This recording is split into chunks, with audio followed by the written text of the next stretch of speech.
ভারত বাংলাদেশ সীমান্তে এখন কোনো উত্তেজনা নেই বলে জানিয়েছেন স্বরাষ্ট্র ও কৃষি উপদেষ্টা লেফটেন্যান্ট জেনারেল অবসরপ্রাপ্ত জাহাঙ্গীর আলম চৌধুরী।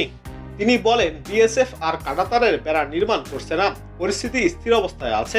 আগামী মাসে বিজিবি ও বিএসএফ এর ডিজি পর্যায়ে মিটিং আছে, সেখানে এগুলো নিয়ে আলোচনা হবে। সাংবাদিকদের প্রশ্নের জবাবে এসব কথা বলেন স্বরাষ্ট্র উপদেষ্টা। বড় মৌসুমে সারে কোনো সংকট নেই বলেও জানিয়েছেন কৃষি উপদেষ্টা। তিনি বলেন, যদি কেউ সারে কৃত্রিম সংকট তৈরির চেষ্টা করে, আমি আইন শৃঙ্খলা রক্ষাকারী বাহিনী এবং বিভাগীয় প্রশাসনকে বলবো তাদের বিরুদ্ধে যথাযথ ব্যবস্থা নেবেন। যেসব ডিলার এর সঙ্গে জড়িত হবেন, আগামী মাস থেকে তাদের ডিলারশিপও চলবে না, কোনো অবস্থাতেই তাদের ছাড় দেওয়া হবে না।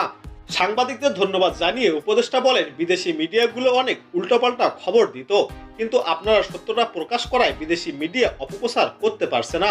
তিনি আরো বলেন, দেশে ধর্মীয় সংখ্যালঘুদের সর্বোচ্চ নিরাপত্তা দেওয়া হচ্ছে। এরপরও এ ব্যাপারে কোনো ধরনের অভিযোগ এলে তাৎক্ষণিকভাবে পদক্ষেপ নিতে হবে।